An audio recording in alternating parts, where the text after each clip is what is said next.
The transport ship touched down on Velcris with a soft rumble. Una pressed her face against the window and watched the purple dust settle around the landing pad. This would be her home for the next 6 months. The planet looked nothing like Earth. The sky was orange, and the rocks were all shades of purple and blue. She grabbed her bag and walked down the ramp. The air felt thick and warm. It smelled like metal and something sweet she could not name. 3 tall figures waited for her at the base entrance. They were Velcrians, the native species of this planet. Each one stood at least 9 feet tall, with dark scales covering their bodies. Their eyes were large and yellow, with vertical pupils like a cat. The one in the middle stepped forward. "You are Dr. Una?" His voice was deep and rough, like stones grinding together. "Yes," Una said. She had to tilt her head back to look at his face. "I am the new xenobiologist. I am Commander Throck. Welcome to Research Station 7. He gestured with one clawed hand toward the building. "Come. I will show you the facility." Una followed the 3 aliens inside. The corridors were wide and tall, built for creatures much larger than humans. Her footsteps echoed on the metal floor. They passed several rooms filled with equipment and supplies. Everything looked clean and organized. "We have 20 Velcrians working here," Throck explained. "And now 3 humans, you and 2 others who arrived last month." "Minho and Jiwoo?" Una asked. "Yes, they are in the Eastern Wing, studying our plant life." Throck stopped in front of a large door. "But first you must meet our cubs." The door slid open.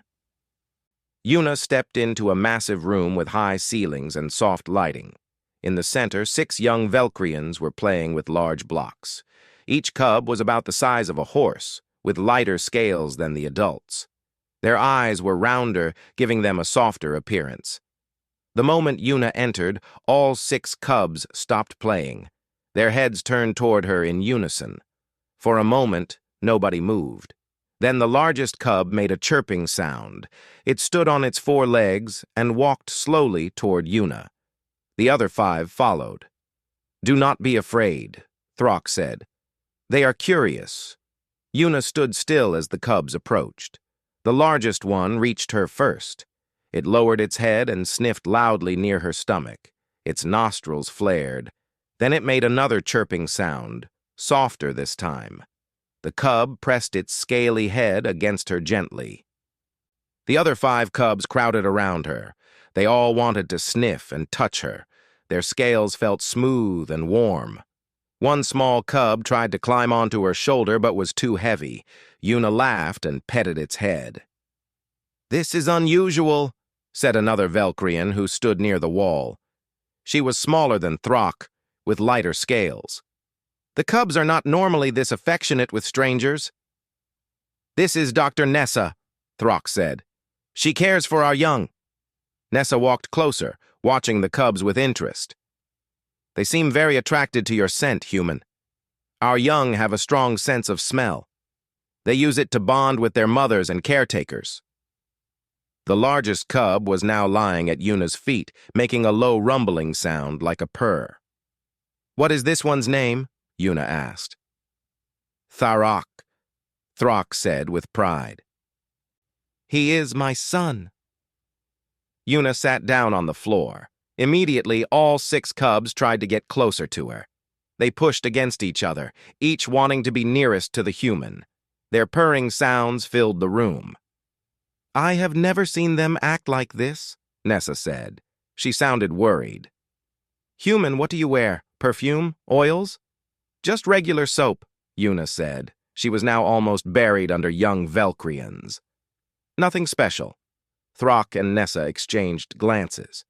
"We should study this," Nessa said. "Human scent may have properties we do not understand." For the next hour, Una sat with the cubs. They refused to let her leave. Every time she tried to stand, they would press closer and make sad chirping sounds. Finally, Nessa had to lure them away with food so Una could escape.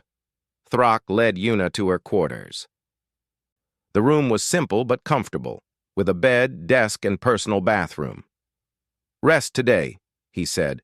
"Tomorrow I will show you the laboratories." Yuna unpacked her belongings and lay down on the bed. Through the wall, she could hear the distant sounds of the cubs playing. She smiled. This assignment might be more interesting than she thought. The next morning, Yuna met Minho and Jiwoo in the cafeteria. Minho was tall and thin, with dark hair pulled back in a ponytail. Jiwoo was shorter, with round glasses and a friendly smile. "You are the one the cubs love," Jiwoo said, grinning. "Everyone is talking about it." "They just like my smell, I guess," Yuna said. "Be careful," Minho warned. "Valkyrian cubs form strong attachments. If they bond with you too deeply, it might cause problems." But Yuna did not worry much. The cubs were adorable, and she enjoyed spending time with them. Over the next 2 weeks, she fell into a routine. She worked in the laboratory during the day, studying Valkyrian biology. In the evenings, she would visit the cubs. They always rushed to greet her, chirping and purring. Tharok, the largest cub, became especially attached. He would follow Yuna around the room, staying as close as possible. When she sat down, he would immediately lie next to her, his head on her lap. "He thinks you are his second mother," Nessa observed one evening. "This is very rare. Valkyrian cubs usually only bond with 1 or 2 adults." "Is that bad?" Yuna asked. "I do not know," Nessa admitted. "It has never happened with an alien species before." 3 weeks after her arrival, Commander Throck called Yuna to his office. "I need you to travel to the capital city," he said. "The Valkyrian Council wants to meet our human researchers. It is a diplomatic mission. You will be gone for 1 day, maybe 2. "What about the cubs?" Yuna asked. Throck waved his hand. "Nessa and the others will care for them. The cubs will be fine. They are young, but they are not helpless." Yuna felt uncertain, but she could not refuse. This was part of her job. "When do I leave?" "Tomorrow morning," Throck said. "Pack light. You will return quickly." That evening, Yuna visited the cubs one last time. They surrounded her as usual, purring and chirping. Tharok pressed his head against her stomach, his eyes half closed in contentment. "I have to go away tomorrow," Yuna told them softly, knowing they could not understand her words. "But I will come back soon." "I promise." The cubs just purred louder. They had no idea what was coming. The morning sun rose orange over Research Station 7. Yuna stood on the landing pad with her small bag, waiting for the transport ship. Commander Throck stood beside her. "The journey will take 4 hours," he said. "The council meeting will last most of the day. You will sleep in the capital tonight and return tomorrow afternoon." "Will the cubs really be okay?" Yuna asked. She had been thinking about them all morning. "They are in good hands," Throck assured her. "Nessa has raised many cubs. Do not worry." The transport ship arrived with a loud roar. Yuna climbed aboard and waved goodbye.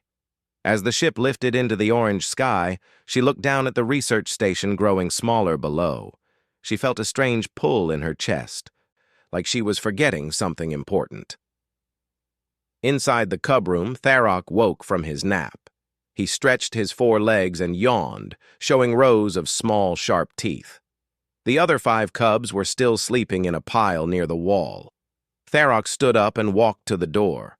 He sniffed the air. Something was wrong. He could not smell the good scent, the one that made him feel safe and happy, the one that belonged to the small, soft creature with no scales. Tharok walked around the room, sniffing everywhere.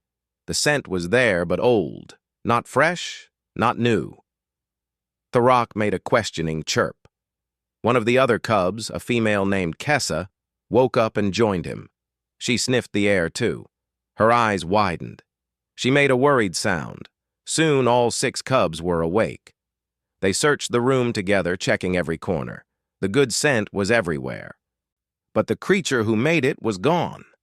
The cubs gathered at the door and began to scratch at it. Nessa heard the noise and opened the door. "What is wrong, little ones?" she asked in her language. "It is time for breakfast." But the cubs pushed past her into the corridor. They moved as a group, sniffing the floor and walls. They followed the trail of Yuna's scent down the hallway. It led to her quarters. Nessa hurried after them. "Come back! You cannot wander around the station." The cubs ignored her. They reached Yuna's door and scratched at it. Nessa opened it for them, hoping to avoid damage. The 6 cubs rushed inside. They sniffed everything: the bed, the desk, the clothes in the closet. The scent was strong here, but still old, still not fresh. Tharok, the largest, jumped onto the bed. He buried his nose in the pillow and made a long, sad sound. It was a cry that Velcrian cubs made when they could not find their mother. The other cubs joined in. Soon all 6 were making the sad crying sounds. "Hush, little ones," Nessa said gently. She tried to comfort them, but they would not be comforted. They wanted the human. By midday, the situation had grown worse. The cubs refused to eat. They refused to play. They just wandered through the station, following every trace of Yuna's scent. They went to the laboratory where she worked. They went to the cafeteria where she ate. They went to every place she had been. Minho and Jiwoo tried to help. They spoke to the cubs in soft voices. They offered treats and toys. Nothing worked. The cubs only wanted one thing, and she was not there. "This is bad," Minho said to Jiwoo. They stood in the corridor watching the cubs scratch at the wall. "They have bonded too strongly with Yuna." "What will happen if she does not return soon?" Jiwoo asked. "I do not know," Minho admitted. "But I do not think it will be good." By late afternoon, Tharok had made a discovery. In the eastern wing of the station, there was a storage room. The door was locked, but the scent trail led underneath it. Something in that room smelled like the human. Tharok pushed against the door. It did not open. He pushed harder. Still nothing. He made a frustrated growl. The other cubs gathered around him. Together, they pushed against the door with all their strength. The metal door buckled. Then it broke. Inside the storage room were boxes and crates. The cubs tore into them desperately. One box contained Yuna's scientific equipment that had arrived before her. The items still carried her scent from Earth. The cubs fought over a lab coat, each wanting to hold it. What was that noise? Commander Throck ran down the corridor. When he saw the destroyed door and the cubs in the storage room, his eyes went wide. "Nessa, control them!" "I cannot," Nessa cried. She tried to pull the cubs away, but they were too strong. Even though they were young, together they were very powerful. Throck called for other adult Velcrians to help. 5 more came running. Together, they managed to pull the cubs out of the storage room. But the cubs fought back. They did not want to leave the things that smelled like they're human. "Lock them in the cub room," Throck ordered. The adults herded the cubs back to their room and sealed the door. Inside, the cubs cried and scratched at the walls. The sound echoed through the entire station. "This is a disaster," Throck said. He looked at the damaged door and scattered equipment. "I have never seen cubs act this way." "It is the human bond," Nessa said. "It is stronger than I thought possible. Human scent must trigger something deep in our young. Some instinct we do not understand." "Will they calm down?" Throck asked. "Not until the human returns," Nessa said quietly. "And maybe not even then." In the cub room, Tharok pressed his nose against the door. He could smell the human's trail leading away, out of the building, up to the sky. The trail went cold there. He could not follow it any further. He let out another long, sad cry. The other cubs echoed him. They did not understand where their human had gone. They only knew she was not here, and they needed her to be here. The hours passed slowly. Evening came, and then night. The cubs did not sleep. They paced the room, sniffing the air constantly. Every time they heard footsteps in the corridor, they rushed to the door, hoping it was the human, but it never was. Commander Throck sat in his office. staring at reports of the damage. One destroyed door, one ransacked storage room, multiple wall scratches throughout the station, and it had only been one day. He opened a communication channel to the capital city. "I need to speak with Dr. Yuna," he said to the operator. "It is urgent." But Yuna was in an important meeting with the Velcrian Council. She could not be disturbed. The message would have to wait until morning. Throck closed his eyes. He hoped the station would still be standing by then. In the cub room, Tharok lay down near the door. His eyes stayed open, watching, waiting. The other cubs lay around him, equally restless. They would not give up. They would find their human, no matter what it took. The second day began with a terrible sound. At dawn, the cubs started ramming against the door of their room. 6 bodies, each weighing over a ton, hit the metal door again and again. The entire eastern wing shook with each impact. Commander Throck ran from his quarters, still pulling on his uniform. "Stop them!" he shouted to the guards outside the cub room. "We cannot open the door, sir," one guard yelled back. "They will escape." "They are going to break through anyway," Throck said. He was right. With one final massive hit, the door tore from its frame. It crashed to the floor with a boom that echoed through the whole station. The 6 cubs burst into the corridor. Tharok led the group. His eyes were wild, desperate. He had to find the human. His instincts screamed at him that she was in danger, that she needed him, that he must protect her. The scent trail was getting weaker. If he did not find her soon, it might disappear completely. The cubs ran down the corridor as a pack. Adult Velcrians scattered out of their way. The cubs were too fast, too determined to stop. "Where are they going?" Throck demanded. Nessa watched the cubs turn a corner. "They are following the scent trail, to the medical bay. Dr. Yuna went there 3 days ago for a health check." The cubs crashed through the medical bay doors. Inside, 2 Velcrian doctors were preparing morning medications. They looked up in shock as 6 cubs flooded into the room. Tharok went straight to the examination table. He sniffed it frantically. Yes, the scent was here, but it was old. Days old. Not what he needed. In frustration, Tharok pushed against the table. It tipped over. Medical equipment crashed to the floor. Glass broke. Liquid spilled. The other cubs joined in the destruction. They were not trying to be bad. They were just desperate, confused, and very strong. One cub named Vec knocked over a supply cabinet. Medicine bottles scattered everywhere. Another cub, Kessa, tore through storage drawers, searching for anything that smelled like the human. "Get them out!" one doctor screamed. "They are destroying everything!" Commander Throck and 5 other adults rushed into the medical bay. They tried to grab the cubs, but the young Velcrians dodged and weaved. They were fast, despite their size. Finally, the adults managed to herd the cubs out of the medical bay. But the damage was done. The room looked like a storm had hit it. Broken glass covered the floor. Equipment lay in pieces. 3 examination tables were overturned. "Seal off this wing," Throck ordered. "We need to contain them." But the cubs were already moving. They ran toward the cafeteria. Tharok remembered that the human always went there to eat. Maybe she would be there now. The cafeteria was full of Velcrians eating their morning meal. When the cubs burst in, everyone jumped up. Tables were knocked over as the aliens tried to get out of the way. The cubs ignored them all. They ran to the serving area, sniffing wildly. The scent was here too, but old, always old, never fresh. Tharok let out a roar of frustration. Where was she? Where had the human gone? In his anger and confusion, Tharok knocked over a food storage unit. It crashed to the floor. Food spilled everywhere. The other cubs, equally upset, began knocking things over too. They could not help themselves. Their instincts were in control now. Minho and Jiwoo ran into the cafeteria.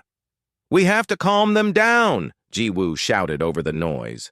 "How?" Minho asked. "They do not listen to anyone but Yuna." Jiwoo had an idea. She pulled out her communication device. I recorded Yuna's voice yesterday when we were talking. Maybe if they hear her, they will calm down. She played the recording. Yuna's voice came through the small speaker. Hello, Ji-woo. How is your research going? All 6 cubs froze.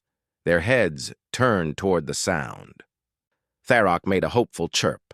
He ran to Ji-woo, sniffing the device in her hand, but it was just a device. It smelled like plastic and metal, not like the human.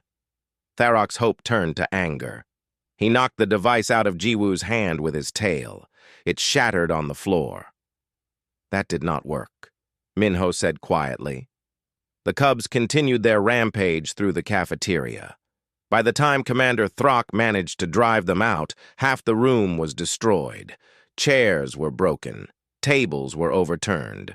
The food preparation area was a complete mess. This is out of control, Throck said. His voice shook with stress.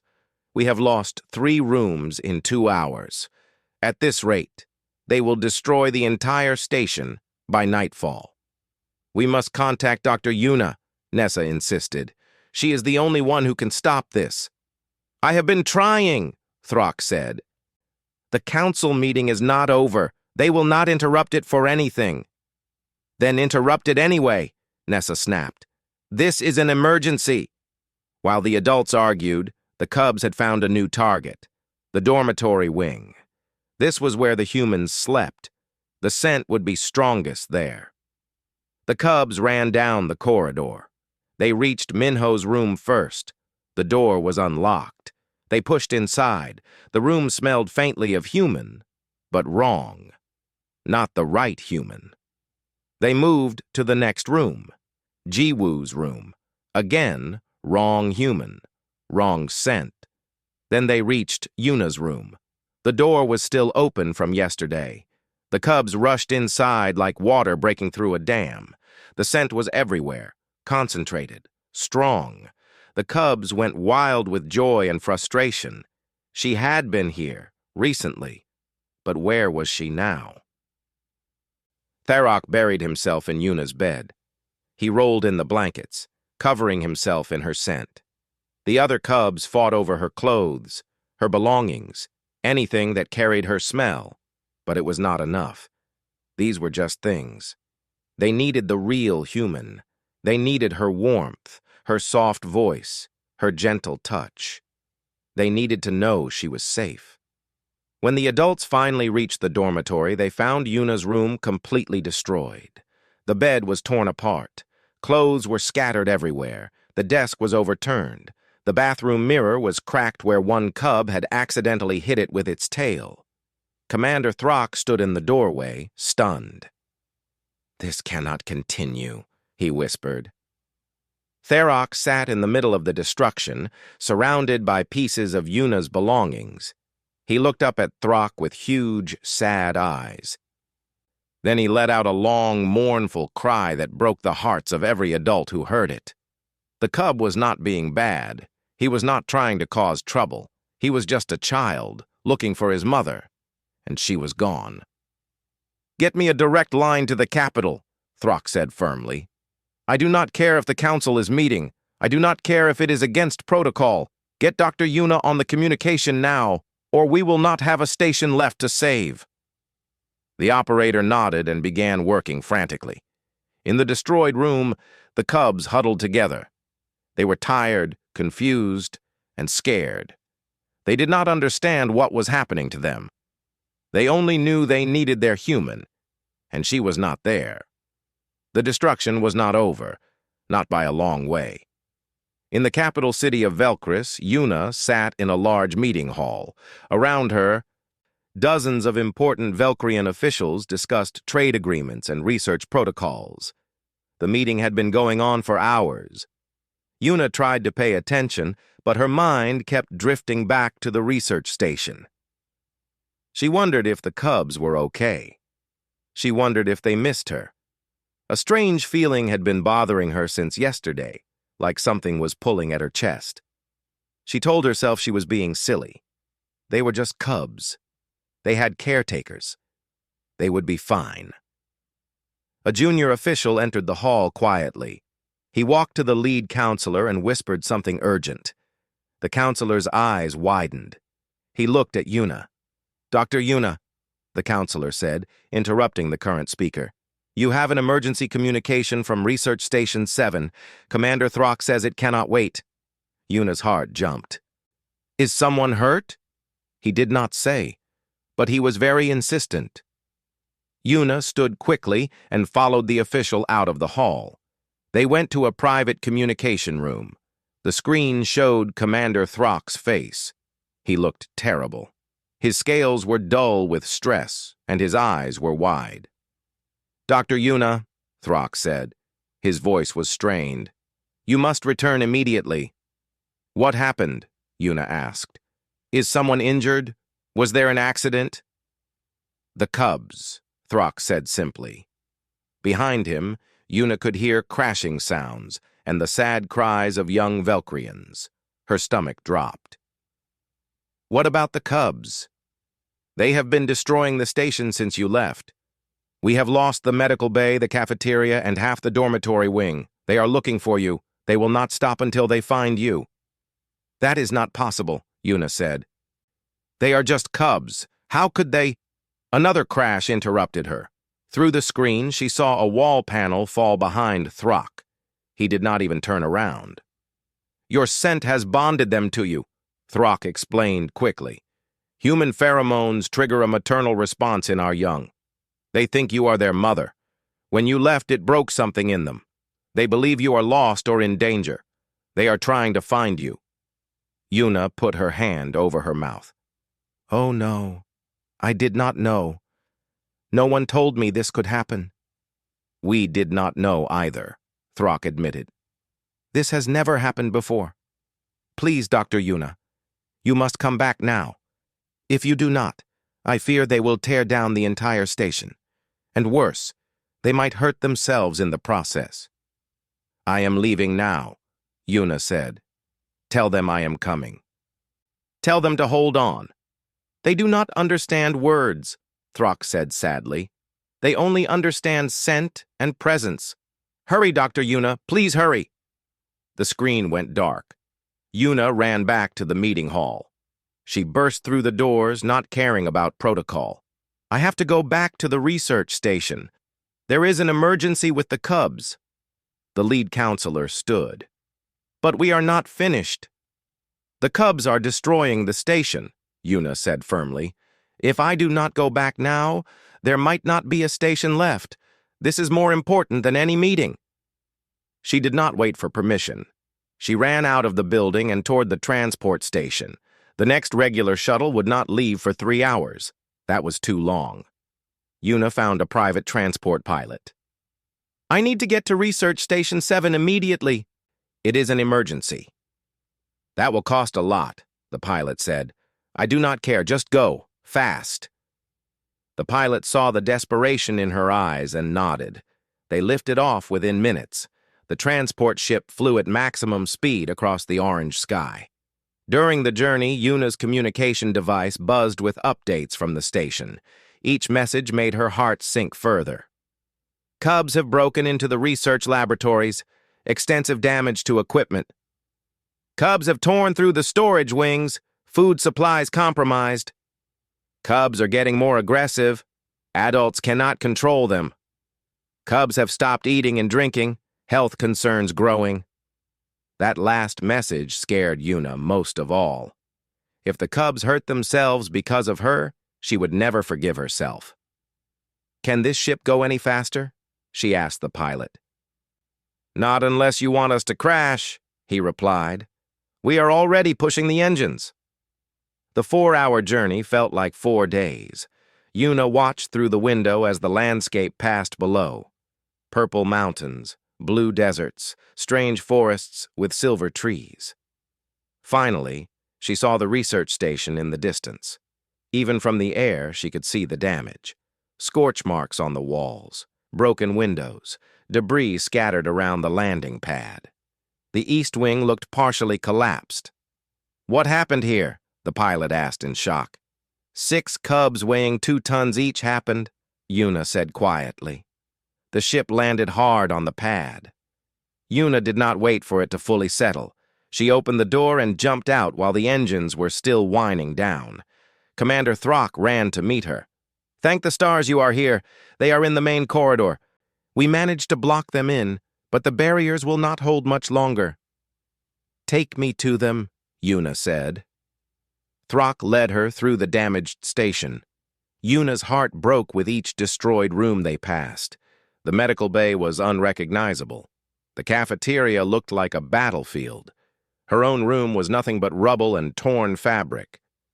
They reached the main corridor. A makeshift barrier of metal panels blocked the far end. Behind it, Yuna could hear the cubs. They were making sounds she had never heard before. Sad, desperate, almost painful sounds.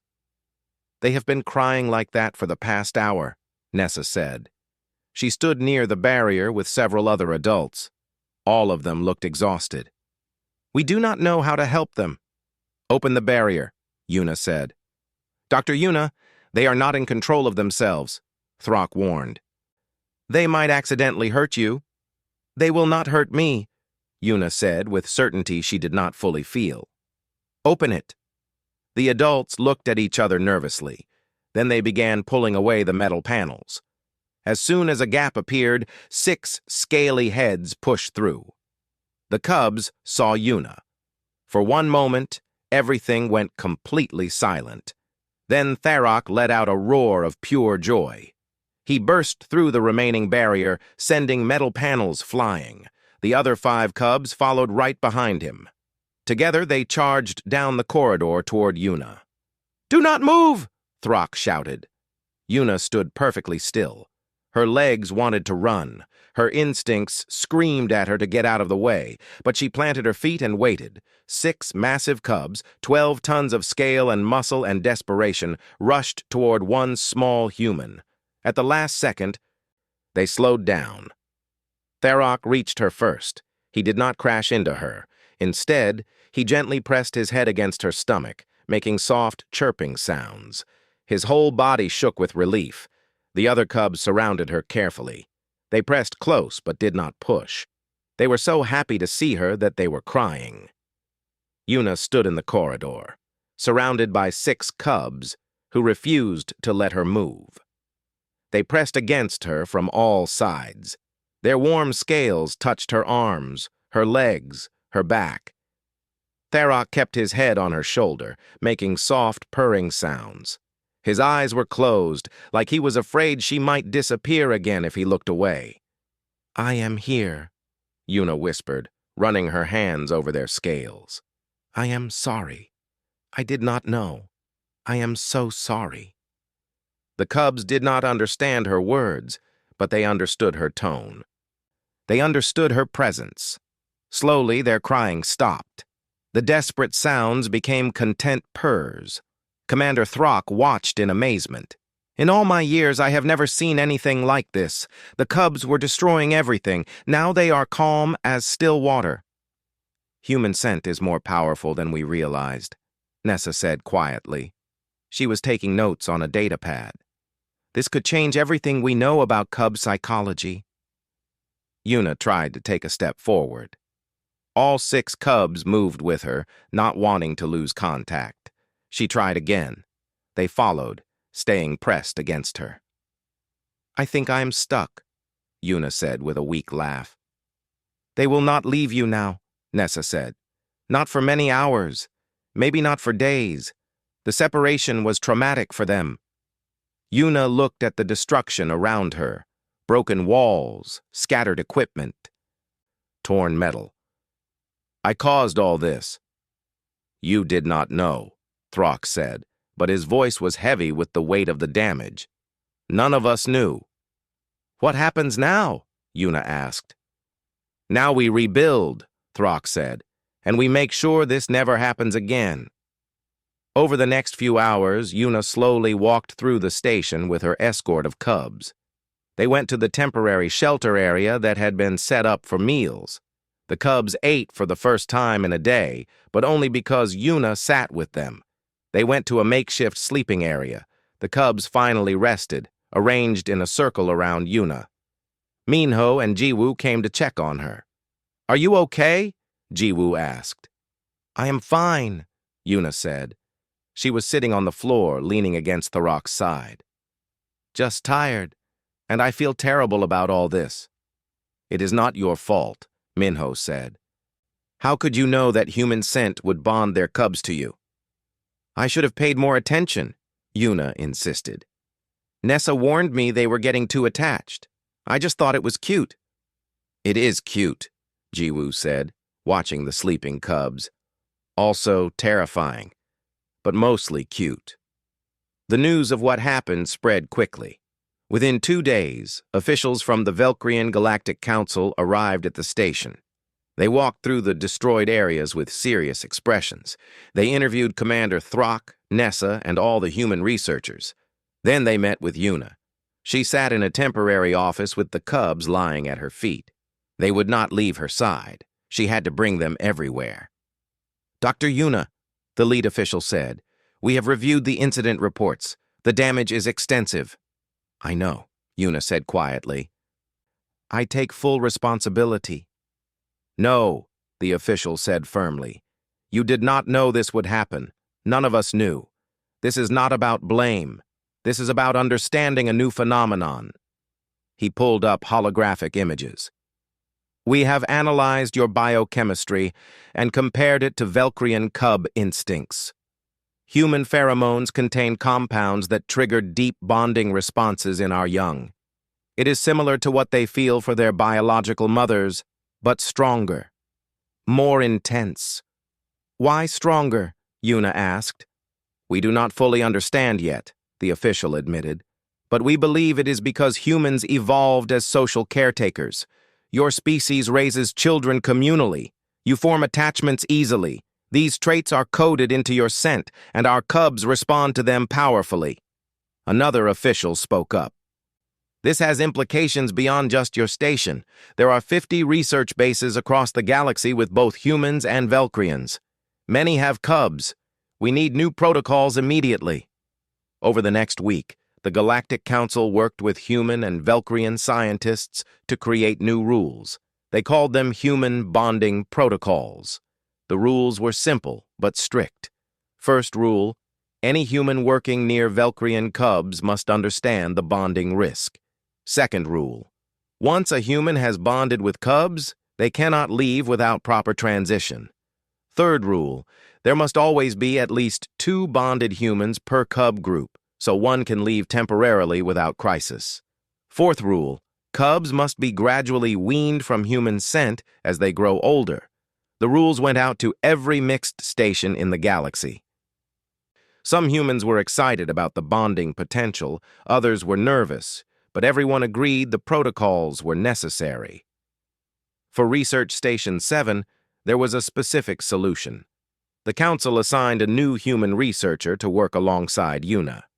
His name was Do-hyun, a young xenobiologist who specialized in animal behavior.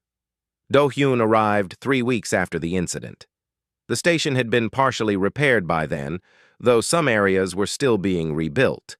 Yuna met him at the landing pad with all 6 cubs following her. "So these are the famous cubs," Do-hyun said, smiling. He did not look scared at all. "This is Tharok, Kessa, Vek, Rana, Sika, and Trell," Yuna introduced them. "They are calmer now, less destructive." "Only because you never leave," Do-hyun observed. "Yes," Yuna admitted.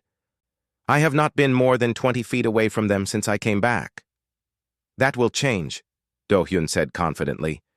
"We will teach them that it is safe for you to leave. But it will take time. Months, probably." He was right. Over the next months, Do-hyun slowly bonded with the cubs, too. His human scent was different from Yuna's, but still comforting to them. The cubs learned that they had 2 human caretakers now. When Yuna needed to leave for short trips, Do-hyun would stay behind. The cubs would miss her, but they did not panic. They had learned that she always came back. The station was fully repaired by the time the cubs reached adolescence. The medical bay was bigger and better than before. The cafeteria had been completely redesigned. The dormitory wing was rebuilt with stronger walls and doors. Commander Thruk walked through the station one evening with Yuna. The cubs were outside in a new play area, wrestling with each other under Do-hyun's supervision. "They have grown so much," Thruk said. "They are almost as big as you now," Yuna replied. "Soon they will be adults. Then they will not need you anymore." Yuna felt a pang in her chest. She had bonded with the cubs too, in her own way. "What will happen when they are grown?" "They will remember you always," Thruk said. "Cubs never forget those who raised them. My own mother died many years ago, but I still smell her scent in my dreams." They stood in silence for a moment, watching the cubs play. "The Galactic Council wants to expand the human bonding protocol," Thruk said. "They want to create formal programs. Humans would be official caregivers for Velcrian cubs across the galaxy." "What do you think about that?" Yuna asked. Thruk looked at her seriously. "I think humans have a gift we did not recognize before. You do not just study other species. You connect with them. You care for them. The galaxy needs more of that." Yuna smiled. "So you are saying the incident was worth it?" "I am saying that half a destroyed station is a small price to pay for discovering that humans are the best caretakers in the galaxy," Thruk said. "Even if you do cause chaos when you leave." They both laughed. Outside, Tharok heard Yuna's laughter and looked up. He made a happy chirp and went back to playing. The scars on the station would fade with time. The memory of those terrible 2 days would become a story people told. But the bond between humans and Velcrians would remain. It would grow stronger with each passing year, and Yuna would never leave the cubs for more than a few hours at a time. She had learned her lesson. When you bond with someone, you stay. You do not run. You do not disappear. You stay, even when it is hard, even when it is inconvenient, because that is what mothers do. And whether she planned it or not, Yuna was a mother now. To 6 massive, scaly, occasionally destructive cubs who loved her more than anything else in the galaxy, and she loved them back just as much.